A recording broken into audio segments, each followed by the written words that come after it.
We've been neglecting the redraft crew, right? We've been completely neglecting the normal redraft fantasy football players. So next couple of episodes, including this one, we're going to be talking about a bunch of redraft stuff. And I want to start it off with redraft draft strategies. We talked about it last year, but I want to get back into it again. So I'm going to start it off. This is just normal league settings. It's not super flex redraft or tight end premium or anything. It's just standard fantasy football redraft league. I guess you can count it as PPR or whatever.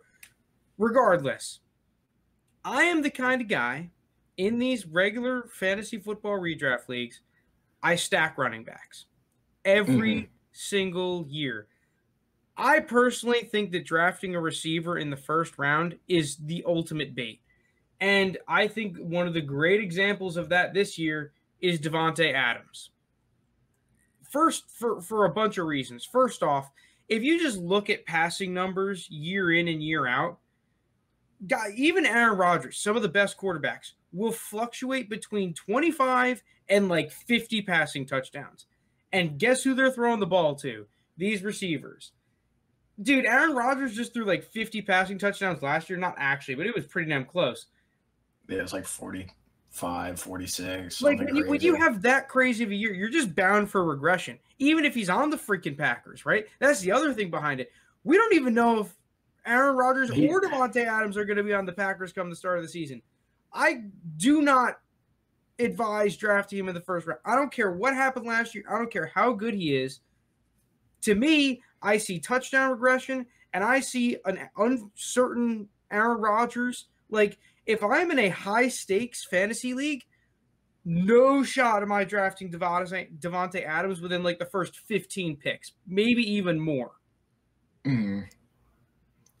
I agree with that because in my league, it's a keeper league, but when the normal draft was, when we started it, I stacked running backs.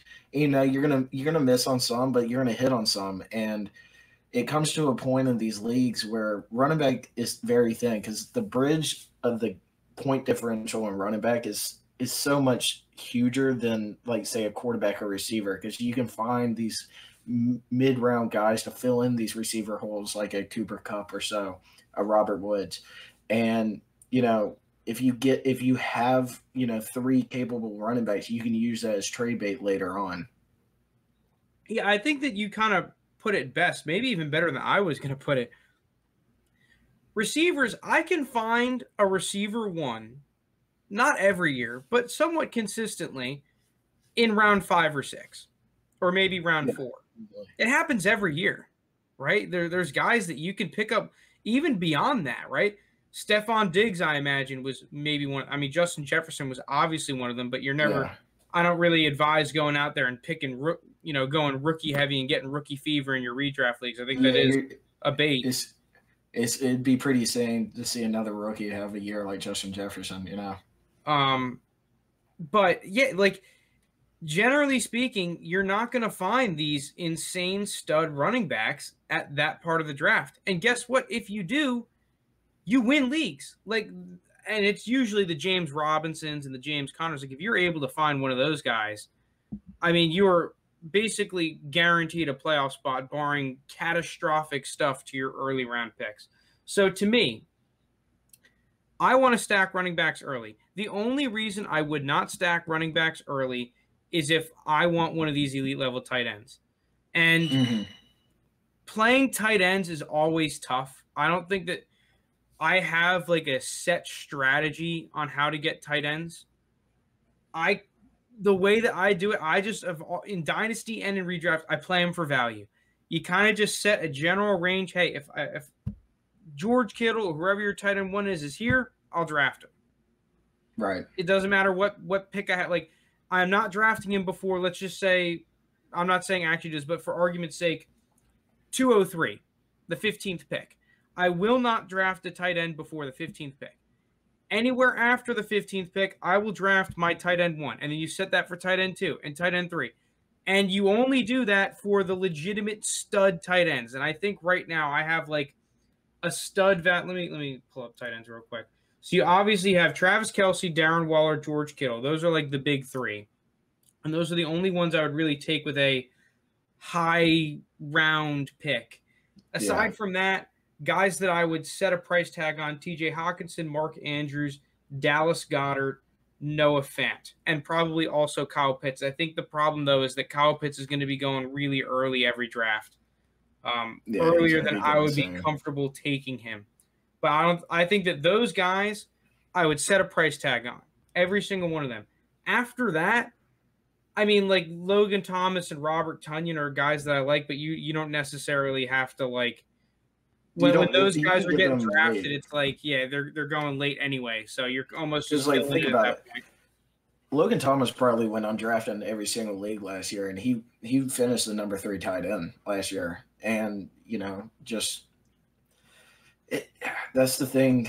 I don't know. It's going to be tough finding those guys, but I do like your strategy on the tight ends, because I do like having that one certified tight end, just a beast of a tight end like a George Kittle, where if I can snag him in the second round, then I'm chilling and I don't have to worry about it. I know week in and week out he's going to produce, and I don't have to worry about that position. Because people find themselves like, playing the waiver wire every single week during these redraft leagues, just trying to find a tight end who's even, who's either hot or just someone they need to play because he's not on a bye. So speaking of drafting tight ends early, we'll get into we're going to go through all the positions, guys that we like. The next episode we'll say the guys that we're fading. But the one thing I will say about drafting a tight end early, if you say with your second round pick, I'm going to pick up George Kittle, let's say, right? I think with your other picks, then you shouldn't be shooting for the stars. And to me, that means guys like Joe Mixon and, a lot of like DeAndre Swift, all those kinds of guys, Najee Harris. I would be avoiding those guys if I went tight end really early, because the one thing I don't want to have happen if I draft a tight end in the second is have all the other picks bust out and I get screwed.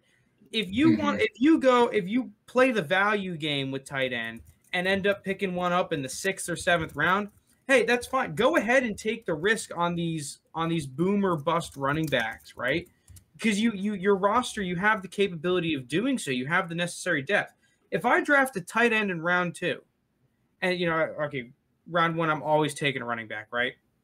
Let's say I end up with Nick Chubb in round 1, George Kittle in round 2, 2 guys that I know are good, that when they're healthy, they'll be playing well. The last thing I want to do is start taking guys that have uncertainty after that. I'm just not going to have the depth, because let's just say I do take Mixon, won't be there in round 3, but let's just say who's a running back? Antonio Gibson. Let's say Antonio Gibson in round 3. I love Antonio Gibson. I would much rather have someone I'm more confident in than Antonio Gibson. For me, that would be J.K. Dobbins, David Montgomery, even Josh Jacobs. Because even though Antonio Gibson may have this higher ceiling, if he is not a stud running back, I could be fucking screwed come the season, right? Because then I have to start relying on maybe like a Travis Etienne, if he's going to be an RB, a good valued RB2. And then what happens if it's his bye week? Well, then I'm going to my RB4, where it's like, well, I hope Leonard Fournette's freaking playing, right? Like, I don't want to be in one of these scenarios. I want to have guys, injuries happen. You can't predict that. But what you can do is not take the bait. You can go for a little bit less of a ceiling and make sure, hey, I'm getting guys that I know are going to be producing if they're on the field healthy. Okay, yeah, I may not have running back 1, running back 2 on the season, but I've got a damn good tight end, a top 5 tight end, and 2 top 15 running backs. All of a sudden, then you're in every single fantasy league you're in. You're in the mix. Yeah, that's right. All right, so going back to the strategy, right? I'm stacking running backs. Maybe I'll take a tight end around 2 or 3, or maybe around 4. The other question, though, is when do we take quarterbacks? When do we take receivers? For me, always. Now, last year was a little bit, probably would have screwed me. I didn't really play redraft last year, but last year quarterbacks were popping off. So if you did this strategy, you probably got screwed to a certain extent. A large part of that, though, at least in my opinion, was because of the COVID defenses. You saw in the first half of the season, there were players on pace for 6,500 yards. Come the second half of the season, defenses got their shit together, and all of a sudden, these crazy quarterback numbers started to dwindle down back to the norm a little bit. I expect next year a lot of these crazy quarterback seasons are, you'll have a couple of guys every year that pop off, but it's not going to be like 10 guys scoring over like 350 points at the quarterback position again. So regardless of that, I always want to pick up quarterbacks for pennies. I never want to spend a high pick on a quarterback. We're going to talk about auction leagues, but spoiler alert, it's for that too. I'm just not doing it. I'm waiting till like the very last picks to go and pick up a quarterback. I'm not spending a high pick on them. That's always been my strategy in these leagues, is that I usually, like, that's the last thing I get as a quarterback, honestly, if I think about it, because I can pick up a Tannehill or someone like that. But you got to think about it. In the top 10 quarterbacks last year, Josh Allen led it, I'm pretty sure. But at 10 was Lamar Kyler Jackson. Murray might have been. Or Kyler. But there was like a distinguish between the top 10 where it was only like a 40-point difference, you know? So like you're that guy that's like, oh, I'm going to get Patrick Mahomes that's going to drop 28 every week, you know? Like, I mean, there's multiple guys that are doing that where you should be investing your most capital into getting a running back, because again, that's the thinnest position. You know, I just really never understood it. Just find yourself a quarterback that's in a good system, like Baker Mayfield, you know, like he seems like he turned it around whenever the Browns started making their playoff march. You could probably get him in later rounds. Tannehill will always be a very viable Tannehill and Stafford option. for me, I think, are like two great buys. Dak Prescott as well, but he may be getting picked pretty high nowadays. That's what I was going to say, because a couple years ago, Dak would probably league winner. League winner kind of guy. Late round pick, but you know, he popped off, and of course, like what he did before he got hurt is people are just going to fall in love with him. So I see him falling off the board a little earlier now. Well, one guy that you can basically always, so usually, you know, you have the guys that will take like Kyler Murray, Patrick Mahomes way before everyone else, right? And you say, go ahead, have them. That's the bait. If you see the quarterback run and you want to get one of these guys that you can kind of know is going to have a top 10 season, the guy I am targeting in every single league, and this is funny because I do it for Dynasty too, because he's the most undervalued guy every year, it's Russell Wilson. Yeah. You're never going to find a guy for a better price than Russell Wilson. It just doesn't happen. You know, I'll go to Fantasy Pros quarterback rankings, right? Russell Wilson outside the top 5. It's just, he is a top 5 guy. 100%. He's a top 5 guy.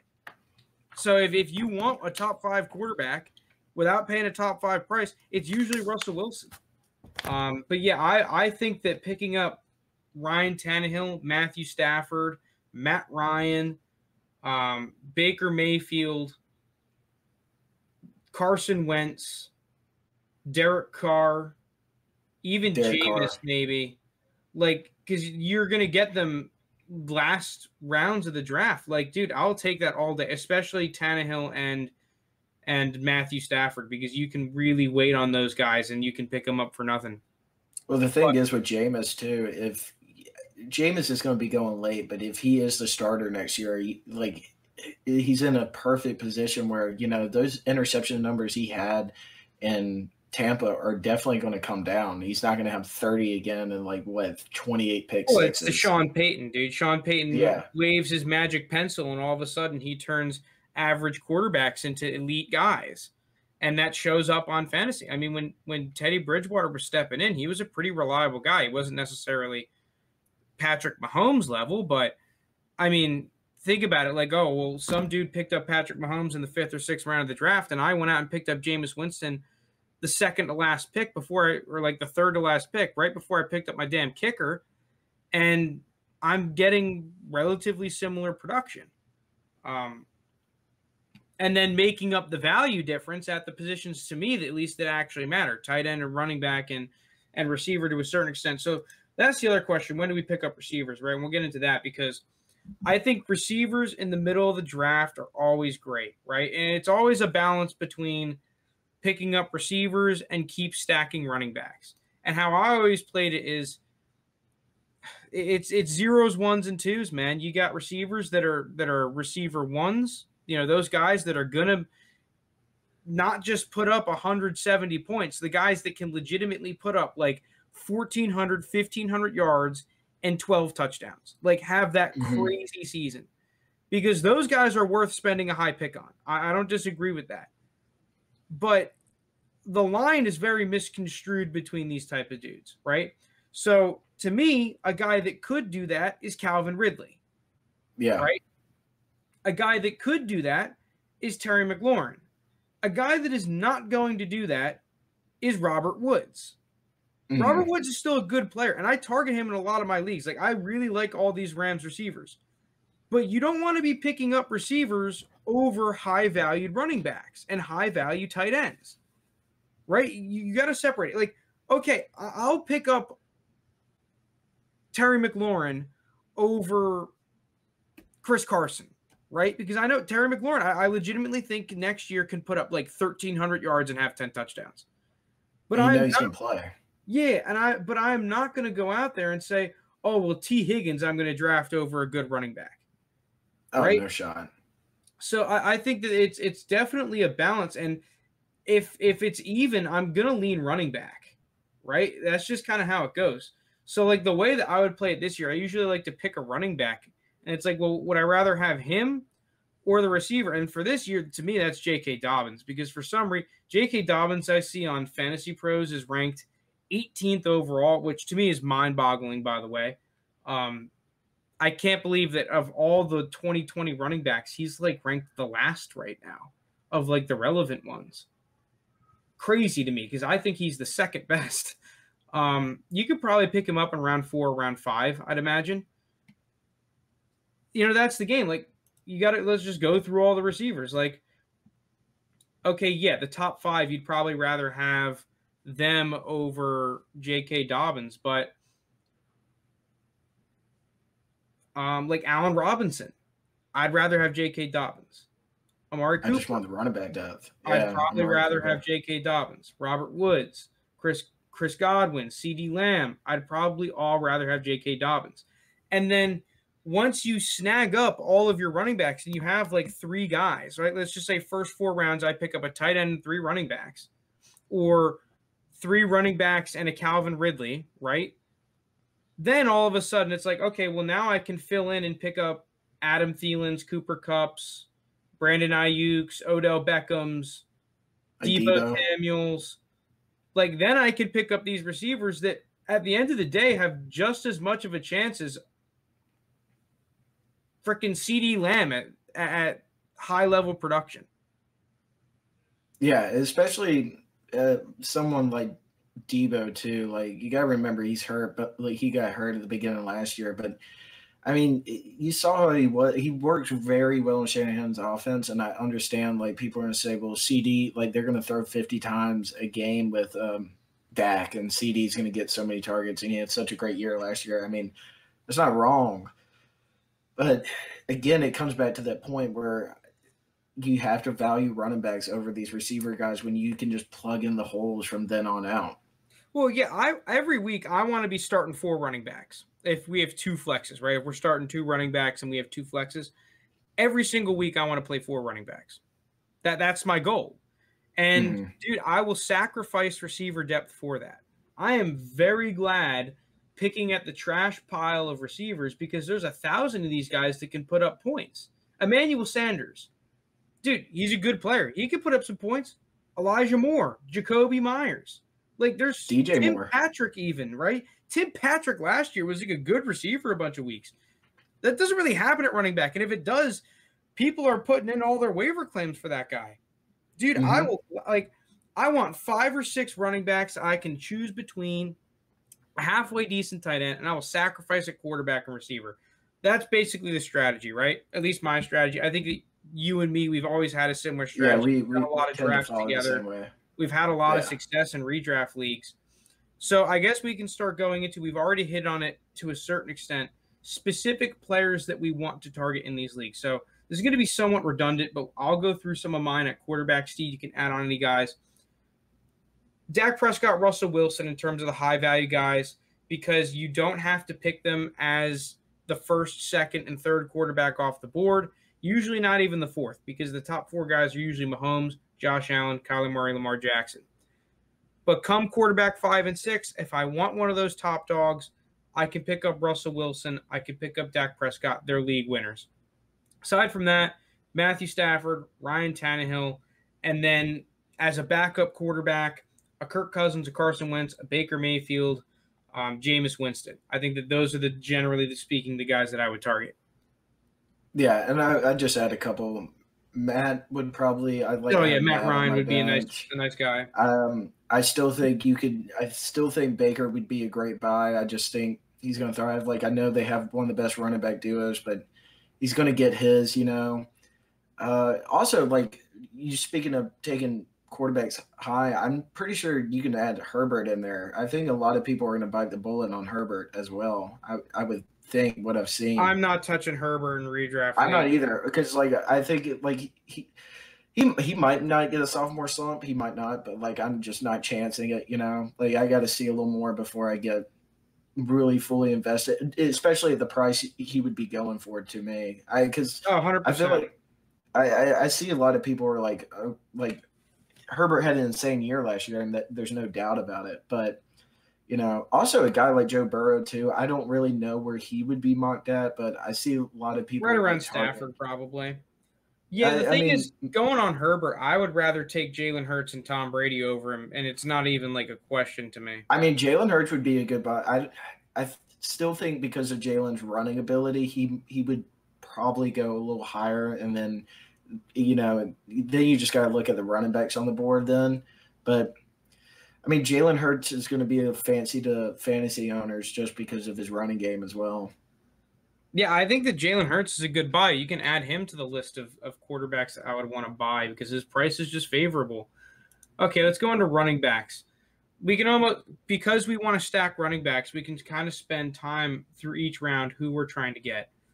Okay, obviously you have the top dogs. I really don't think you can go wrong with a lot of these guys. Christian McCaffrey, Dalvin Cook, Alvin Kamara, Saquon Barkley, Derrick Henry. Where I think the bait starts to set in is right around here. Ezekiel Elliott and Austin Eckler, I would shipping. Yeah, I'll let someone else take him, to be honest, for different reasons. Ezekiel, I think he's a good player. I think he have a good year. I have him more down as like a high-end RB2 than I do certified stud RB1, just because every single time I watch him, it's like, and I own Zeke in a dynasty league, and like I'm pulling for him to do well. It's just, dude, I watch these games and I see a different Ezekiel Elliott than I did 2 years ago. I think it's just because, like, look at his progression throughout his career. It's been a steady trend down. You know, maybe not as drastic, but like last year, it definitely took a big dip. And that's the thing.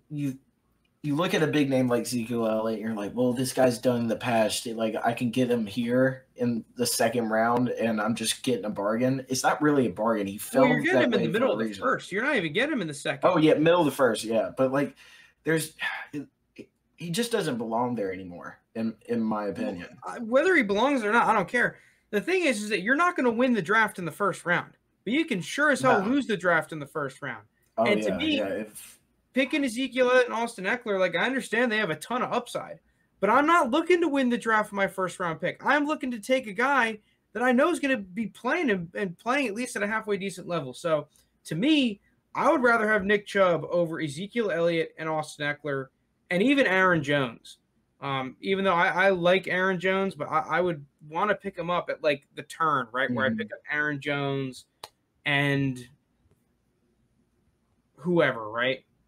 Jonathan Taylor, I think, is a good buy. He's fine in the first round. Joe Mixon, dude, I'm not taking him in the early second. I'm kind of fading him there. I'd rather Cam Akers than Joe Mixon. Oh, 100%. The thing about Joe Mixon was always kind of funny with him because, like, I've done this to myself too because I kept him one time because, like, he gets on these good roles and lets you believe in him, and then he comes out, and then he's not he's just not producing where you took him out, and then like you take him out, and then the week you take him out, he goes off, and then you put it back in, and then he goes back to being mediocre.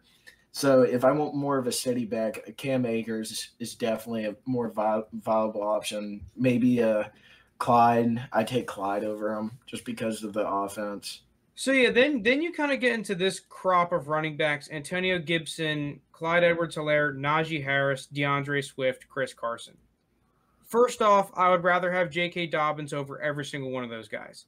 Second off, I'm not necessarily fading these dudes, but kind of like I said earlier, I do not want to have to rely on these guys to be an RB1 or a high-end RB2 necessarily.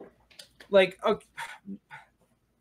rely If I on. could get Antonio Gibson, you're it's drafting flex. them to be a high-end RB2, but right after that, if I draft one of these dudes, I'm drafting another running back to make sure, like, hey, okay, now I have three. I have an RB1 and two RB2s, just in case, like, dude, if Clyde Edwards-Helaire goes out there and starts just playing inconsistent again, whether he's good or not, okay, well, at least I have a David Montgomery or a Josh Jacobs, a guy that is, like, good behind him. And then if they're both good, well, fuck, there's the strategy. I'm starting three good running backs every week. Yeah, it's funny because you bring up Josh Jacobs, and we made a trade in our Dynasty League for him, but I said earlier, like, I just wouldn't buy Zeke just because of the steady downtrend. Yeah, I get Josh Jacobs had the down year last year, but he doesn't have as much mileage as Zeke still, because you got to remember he played 1 year at Bama, and he did have extreme success in his rookie year. I just think it was more of just a down year for him. That is one guy I would buy to have a little bounce back season and actually be a good RB2 for your team. Yeah, I don't even think he really had a down year last year. Like, statistically speaking, I think everybody maybe. Yeah, I think that everybody. Well, that's the thing. He's going to get a lot of carries. Just what Gruden's going to do. But dude, it's just, I think people fail to understand that the Raiders at one point during last season basically had an entirely new offensive line starting from the guys they had in the beginning. And I think that's one of the reasons why they lost. I mean, aside from their absolutely trash defense, their entire offensive line was hurt. That's half the reason they got rid of all those guys. It's like, dude, we were paying our offensive line a crap ton of money. We had a decent offense last year without all those guys. Why the hell would we want them? Like, yeah, it really doesn't matter. So, dude, like, running backs at the end of the day are a product of their offense. And Josh Jacobs right now I'm seeing on Fantasy Pros, which obviously is not the gospel, but you get the general tier break around him. Like, RB22, that's freaking ridiculous. I would rather have Josh Jacobs than Clyde Edwards-Helaire. I'd rather have Josh Jacobs than Chris Carson. I'd rather have Josh Jacobs, honestly, than probably Antonio Gibson. Just as a guy to rely on. I love Josh Jacobs. I love J.K. Dobbins in these drafts. Dude, there are a lot of good price running backs. Like, all the running backs in this tier, J.K. Dobbins, Miles Sanders, David Montgomery, obviously Josh Jacobs, even Mike Davis. Like, dude, I like these running backs. I am stacking all these guys. Last one, Javonte Williams, I love. I'm drafting him. Ronald Jones, I think, is extremely underpriced. I think he's miles ahead of a guy like Chase Edmonds. Obviously, if you're in a standard league, Chase Edmonds, don't draft him. Last ones, who else would I take? Me, I think Damian Harris I'd take the shot on. If I really what about another rookie like Trey Sermon? I like Trey Sermon a lot too. Yeah, I was about to say, if I got screwed or if I just wanted to add late round running backs, the ones I would look at, I would try to stack Damian Harris and what's his name? The kid that they drafted that I like. From Oklahoma. Yeah, his name is escaping me right now. I would stack them, or even better, I think pick up Trey Sermon, because I think Trey Sermon is in for a big year. Well, it's just like Trey Sermon's in like one of the best spots. Ramondre Stevenson is who I'd want to stack with Damian Harris. That's it. Obviously, if you don't have a ton of roster spots, like the fact that I like Trey Sermon more as a single player is nice. Another back-end guy that you could probably get easily, Michael Carter for the Jets, I think would be an interesting buy, because, like, I have seen a lot of reports from camp that he is just kind of popping off right now. Yeah, Yeah, in redraft, he's at a good price. I think the last one, if you want, like if you're in a PPR league, JD McKissick. I don't think you should sleep on JD Oh yeah. McKissick if you're like desperate for a running back and need to pick one up at the end. All right, I think that's it for the running backs though. Receivers. Okay, as I said earlier, of the top end guys, Calvin Ridley, I absolutely love. I personally think that he is a bona fide top 5 receiver, and like he's just a stud, right? And for some Well, yeah, reason, and every single draft, he's going behind all the other bona fide stud receivers. yeah, and now his ceiling's even higher now due to the Julio trade, where he is that number one guy. And you got to remember, it's very. Matt Ryan has a lot of trust in Calvin, especially in the red zone, and he's always going to be able to score too. So like, the dude can score like every game because he can just put you on skates of how like talent he is in route running. Calvin Ridley, I take over like a lot of these guys. He's going to be dominant next year. Yeah, if I'm gonna go for a top end receiver, Calvin Ridley, D Hop, Diggs, those are the guys I'm looking at. Calvin Ridley the most just because he's the cheapest. Other than that, as I said earlier, Terry McLaurin, I think, is a guy that if you were to ask me, well, who's the lowest dude on this rankings list that has the best chance of finishing as the wide receiver 1, it's Terry McLaurin. And on Fantasy Pros, he's ranked at 12 behind Allen Robinson. I think that's fantastic buy. He's the type of dude that in a lot of leagues I'd look at taking as my wide receiver 1 eventually. Then you kind of get into this crop of all these dudes that I just kind of like, if you just kind of pick the last one that's available. Robert Woods, Amari Cooper, Chris Godwin, Julio, DJ Moore. DJ Moore is another one that's like, I actually think he's pretty good. Cooper Kupp. I would love DJ Moore. Probably put Brandon Ayuk in there as well too. Yeah, Brandon Ayuk. Odell, I think, is being kind of underdrafted. So it's like all those, even Debo, right? Like Debo, Will Fuller, all these guys. They're all being like, I'll scoop up all these dudes. Yeah, I'm gonna wait once I get my running back. I'm pretty confident. I think you think Galladay's in the next tier. If he falls, that's fine. I'm not necessarily going to pick him above his ADP. Right now, he's being drafted as a wide receiver 2. I don't think I'd have him in my top 24 receivers, and he's ranked number 24. He'd be close to it, but we're not going to go into the guys that we're fading. Other back-end guys that I like, Jerry Jeudy, I think, is all right. I don't think he's the best pick. Jarvis Landry's kind of in that same boat. I actually do really like some of these guys, though. Devontae Smith and Laviska Shenault are 2 dudes that the back end of your draft you can pick up. Marvin Jones Jr. is like, if you want to find a player that will every year beat his ADP, it's Marvin Jones Jr. Like, he's guaranteed to. Him and Cole Beasley. Yeah, because Marvin Jones has that one week where he just drops 40 points. It's crazy. He's so good, and people just got to put some respect on Marvin Jones' name. Yeah, other than that, it's like Paris Campbell, I think, is like a back-end dude. Brashad Perryman, maybe. They can put up some points. And then, you can always take a flyer on the rookies. Elijah Moore, Rondale Moore, other low-end guys. Jacoby Myers I like. Yeah, I'll scoop all these dudes up at the back end of the draft after I have my plethora of running backs and my solid tight end. Yeah, I mean, like, just look at this. Like, even as a back end guy, Russell Gage now is going to be the 2 for Atlanta. And the thing is, like, when he's on the field, he gets targets. Now, like, he has to prove on his catching ability, but, he's getting looks. And when he plays, like, he gives you valuable points just to have someone on your bench for depth. And if he does start popping off, he could be a look in the back end for me. All right, so let's move on into the tight ends before we get into auction stuff. Honestly, like, dude, this year, I actually agree with the consensus tight end rankings to a certain extent.